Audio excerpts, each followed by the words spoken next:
오늘부터 베드로 전후서를 함께 읽겠습니다. 베드로 서신서는 책의 이름처럼 베드로, 예수님의 제자 베드로에 의해서 기록이 되었습니다. 이 베드로 전서 또 후서는 거의 비슷한 시기에 기록이 됐다 이렇게 얘기를 하는데요. 대략 AD 64년경에 쓰여졌다고 말합니다. 64년은 우리가 아는 것처럼 로마 대화재가 있었던 그런 해입니다. 그래서 당시 이 기독교의 핍박과 박해가 극에 달할 때다 이렇게 말을 하죠. 과연 베드로 사도는 그런 핍박의 시대 성도들에게 어떻게 믿음을 지켜야 하는가를 이 베드로 전후서를 통해서 교훈을 하고 있습니다. 베드로 전후서의 중심 주제는 소망이라고 말을 합니다. 그래서 마지막까지 계속 나오는 내용이 뭐냐면 이 소망과 관련된 그런 말씀들이 계속 반복이 됩니다. 우리 앞에 보았던 야고보서는 어떻습니까? 그때도 핍박과 환난이 있는 그런 것들을 어떻게 하면 이기고 견딜 수 있는가 이야기할 때 주님의 강림하심을 그렇게 바라보면서 인내하라 이런 얘기가 나왔죠. 여러분, 우리가 뭔가를 참고 또 기다리고 인내한다는 것은 사실 소망과 관련이 있습니다. 소망이 없으면 참고 인내할 수가 없잖아요. 그래서 이 야고보서와 이 베드로 서신서는 완전히 다른 사람이 쓴 거고 내용도 좀 다르지만 근데 결국은 다 연결이 된다는 거예요. 인내, 소망 다 연결이 되잖아요. 그래서 우리가 이 베드로 전후서를 읽을 때도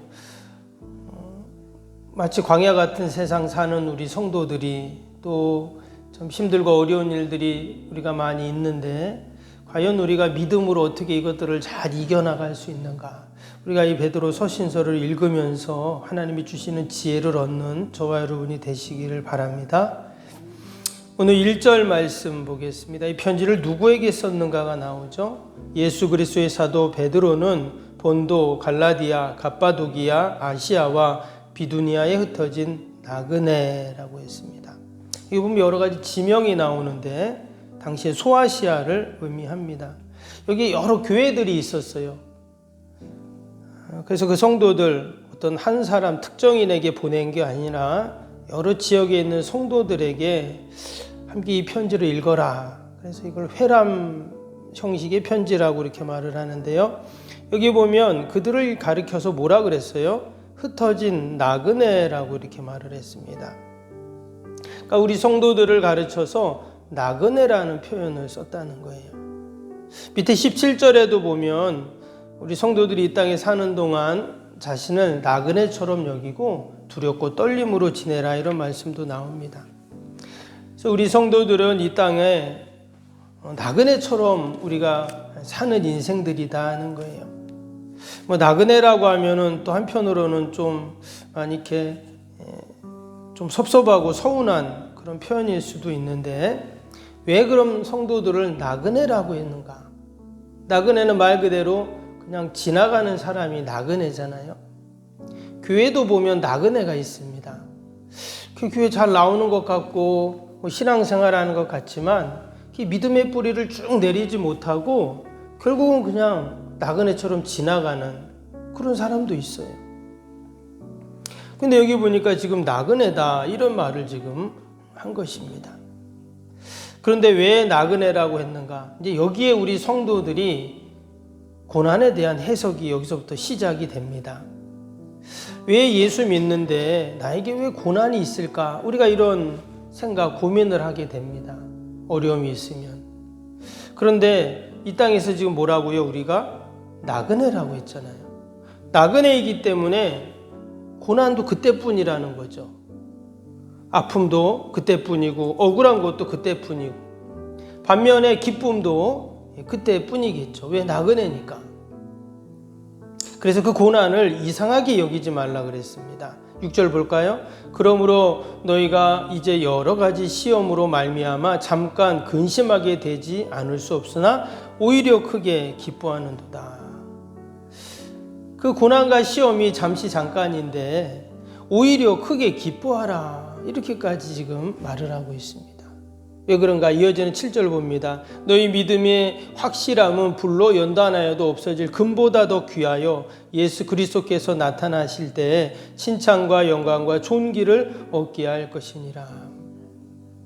이 땅에서 우리가 나그네와 같이 살아가야 하는데 그 고난과 시험을 믿음으로 우리가 감당해야 되는데 그 이유가 뭐냐? 주님이 강림하실 때 하나님이 우리 앞에 주시는 그 칭찬과 영광과 존귀를 우리가 얻는다. 이렇게 말씀을 하고 있습니다. 여러분, 여기에 우리의 소망이 있는 줄로 믿습니다. 왜 나에게 이렇게 힘든 일이 있지? 이렇게만 내가 고난을 해석하는 것이 아니라 그래, 지금 이 고난은 내가 나그네니까 잠시 잠깐이고 주님 앞에 섰을 때 칭찬과 영광과 존귀를 하나님이 주신다고 했지 하면서 우리가 소망을 갖고 여러분 그런 고난과 시험들을 이겨나가야 할 줄로 믿습니다. 여기서 우리가 한 가지 질문합니다. 그럼 우리 성도들은 이 땅에서 과연 나그네와 같은 삶은 모습은 어떤 모습인가? 오늘 2절을 한번 보겠습니다. 2절 보시면 곧 하나님 아버지의 미리 하심을 따라 성령이 거룩하게 하심으로 순종함과 예수 그리스도의 핏부림을 얻기 위하여 택하심을 받은 자들에게 편지하노니 은혜와 평강이 너희에게 더욱 많을지어다. 여기 말씀이 참 너무나 은혜가 되는 것은요, 여기 보면 우리 과연 성도들이 어떤 자들인가를 말씀하고 있어요. 먼저 보면 곧 하나님 아버지의 이런 말씀이 나왔어요. 하나님 아버지, 성부 하나님이 나왔습니다. 그런데 이어서 성령의 거룩하게 하심으로 그랬죠. 성령 하나님이 나왔어요. 그 다음에는 예수 그리스도의 핏부림이라는 말이 나왔죠. 여기는 성자 하나님이 나왔습니다. 그래서 성부, 성자, 성령 이 삼위의 하나님이 지금 다 등장을 하고 있죠. 왜 등장을 했는가? 바로 택하심을 받은 자들에게 편지하노니 그랬습니다. 우리 성도들은 바로 그 삼위일체의 하나님이 우리를 택하셨다는 거예요. 그 택하심을 받은 우리들이라는 거예요. 여러분 참 우리가 그냥 보통 사람이 아닙니다. 성부, 성자, 성령 하나님께서 우리를 다 동원되셔서 우리를 택하신 거예요. 아멘. 그래서 우리가 이 땅에 사는 동안 그냥 내가 그냥 왔다 그냥 가는 인생이 아니라 성부, 성자, 성령 하나님이 다 나를 택하시고 또 나와 함께 하시고 여러분 늘 함께 하시는 줄로 믿습니다. 여러분 영어 성경에 보면 우리 성도를 세인트라고 써놨어요. 세인트. 여러분 세인트가 뭡니까? 성자, 성인을 세인트라 그러거든요. 카톨릭에서 쓰는 성인은 그 S자가 대문자로 쓰긴 하지만 성도라는 말을 영어에서는 세인트라고 했어요. 왜 그랬는가? 말 그대로 우리가 이 땅에서 나그네와 같은 자들이지만 또 다른 한편으로는 하나님께서 택하신 성부, 성자, 성령 하나님이 택하신 너무나 귀한 세인트, 성인, 성자 같은 자들이기 때문에 그런 것이거든요. 여러분 성인은 어떨까요? 성자는 뭔가 다르겠죠. 믿지 않는 자들과 우리는 다 구별이 됩니다. 그래서 우리가 늘 우리의 마음가짐 또 우리의 입술의 언어들 행동 하나하나 여러분 이것이 구별된 성도의 모습처럼 우리가 오늘도 살아가야 할 줄로 믿습니다. 이 땅이 전부인 것처럼 살지 말라고 너희는 나그네와 같다고 이렇게 말씀을 하고 계시기 때문입니다. 겉모습도 마찬가지지만 여러분 우리가 믿지 않는 자들과 또 뭐가 다를까요? 이어지는 3절에 보니까 우리 주 예수 그리스도의 아버지 하나님을 찬송하리로다. 그의 많으신 긍휼대로 예수 그리스도를 죽은 자 가운데서 부활하게 하심으로 말미암아 우리를 거듭나게 하사 산 소망이 있게 하시며. 하나님께서 우리에게 뭘 주셨냐? 우리에게 산 소망을 주셨다. 이렇게 말씀합니다. 우리 성도들은 나그네와 같은 삶을 살지만 우리에게는 늘 소망이 있습니다. 앞에 나왔던 영광과 존귀와 그 건강을 우리에게 얻게 하신다고 분명히 말씀해 주셨잖아요. 그래서 우리 성도들은 늘 이 땅에 살아가면서 때로 어려움도 있고 힘든 일도 있지만, 그러나 우리에게는 산 소망이 분명히 있는 줄로 믿습니다. 당시 초대교회 성도들 핍박이 있었다 했죠. 고난이 있다고 했죠. 때로는 예수님 믿는 것 때문에 손해도 보고 얼마나 어렵고 힘들었습니까? 그러나 그들이 그 모든 어려움들을 다 이겨내는 방법이 무엇이었는가? 그게 산 소망이었어요. 오늘 1장에는 구체적으로 나와 있지 않지만 2장, 3장, 4장 계속 마지막까지 보면 이제 고난이 계속 이렇게 언급이 돼요. 그러나 그 모든 고난 가운데 산 소망을 갖게 되면 어떻게 되는가? 오늘 3절에는 보니까 뭐라 그랬어요? 하나님 아버지를 찬송한다 그랬죠. 아까 읽었던 6절에는 도리어 기뻐한다 그랬습니다. 8절도 보세요. 예수를 너희가 보지 못하였으나 사랑하는도다. 이제도 보지 못하나 믿고 말할 수 없는 영광스러운 즐거움으로 기뻐하니 그랬어요.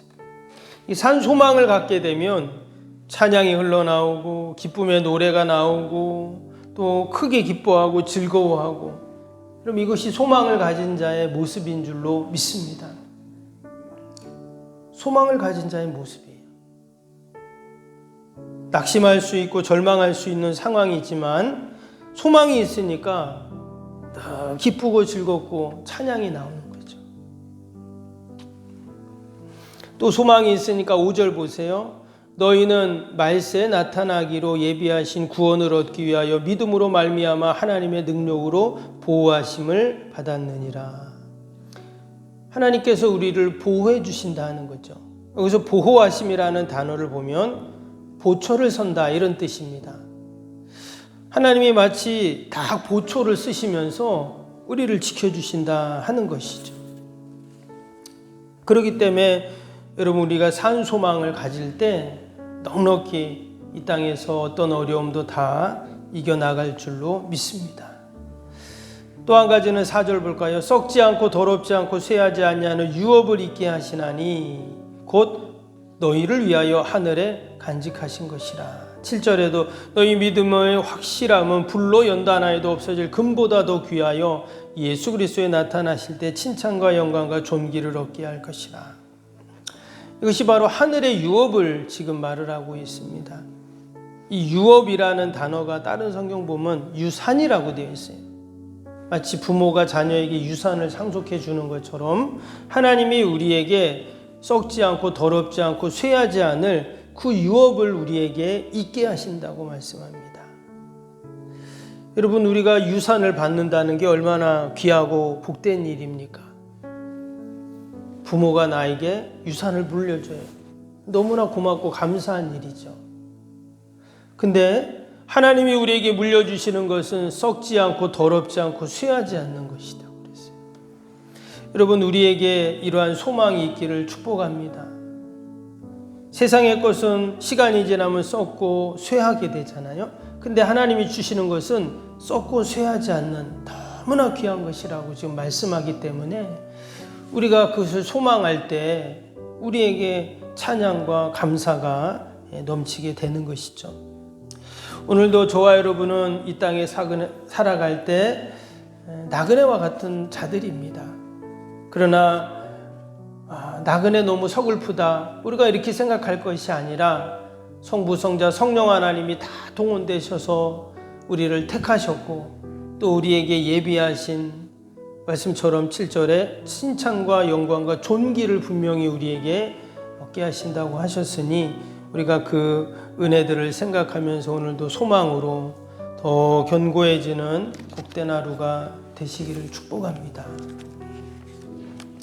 우리 오늘 수요일 기도 함께 하겠습니다. 46번부터 60번까지 기도입니다. 수요일 기도.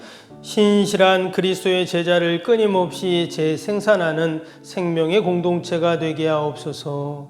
아멘. 주님의 마음으로 성도들을 섬길 수 있는 평신도 지도자들이 세워지게 하옵소서. 아멘. 세워진 평신도 지도자들이 자신의 은사를 따라 교회를 섬기게 하옵소서. 아멘. 부흥의 새 시대를 준비하며 다음 세대를 책임지는 교회가 되게 하옵소서. 아멘. 복음의 능력으로 통일한국과 글로벌 시대를 감당할 다음 세대를 준비하게 하옵소서. 아멘. 다음 세대들이 성경적인 가치관으로 무장되어 열방을 품고 나아가게 하옵소서. 아멘. 우리 아이들이 지성과 감성과 영성을 겸비하여 새 시대 부흥의 주역이 되게 하옵소서. 아멘. 이웃들을 목자의 심정과 긍휼의 마음으로 품고 사랑으로 섬기게 하옵소서. 아멘. 교회가 지역사회 주민들의 소통의 장소로 아름답게 사용되게 하옵소서. 아멘. 늘 섬김의 자리에 있게 하시고 지역의 자랑이 되는 교회가 되게 하옵소서. 아멘. 지역교회와 협력하여 함께 부흥하고 포항성시와의 쓰임받게 하옵소서. 아멘. 온 성도들에게 구령의 열정이 불타게 하시고 영혼 구원에 힘쓰게 하옵소서. 아멘. 주님의 지상명령을 수행하며 주님의 소원을 이루어 드리는 교회가 되게 하옵소서. 아멘. 주님의 세계복음화를 위해 더 많은 선교사와 선교지를 품고 섬기게 하옵소서. 아멘. 새성전 건축이 열방의 구원을 위해 거룩한 선교센터가 되게 하옵소서. 아멘. 예수님의 이름으로 기도합니다. 아멘. 사랑과 은혜가 충만하신 하나님 아버지, 환난의 때 또 핍박의 때 초대교회 성도들은 하나님이 주시는 산 소망으로 그들이 늘 견고하게 그 어려움들을 넉넉히 이기며 승리했던 것들을 봅니다. 아버지, 나그네와 같은 인생이지만 하나님이 우리에게 주시는 칭찬과 영광과 존귀를 늘 기대하게 하시고 더 하나님 소망으로 우리가 늘 무장되게 하여 주옵소서. 썩지 않고 더럽지 않고 쇠하지 않는 하늘의 유업을 우리에게 주신다 하셨사오니 늘 찬양하며 감사하며 하나님 영광 돌리는 저희들 되게 하여 주옵소서. 아버지, 오늘도 귀한 새벽 많은 기도의 제목을 가지고 나왔습니다. 성령님 우리에게 기도를 가르쳐 주시고 기도하는 모든 제목들마다 하나님 다 응답하여 주옵소서. 특별히 어제 강풍으로 말미암아 또 산불로 말미암아 강원도에 많은 피해가 있었습니다.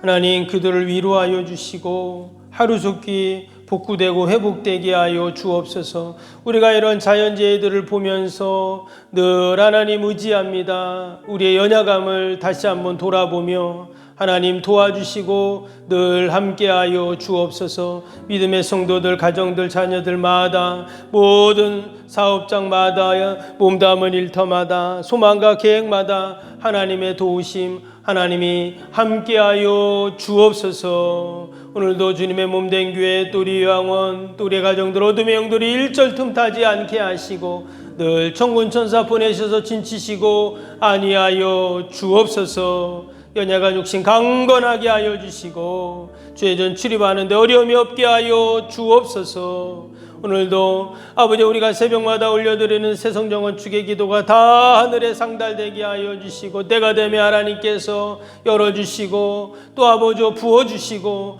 아름답게 세워주시어서 하나님 영광 돌리게 하여 주옵소서.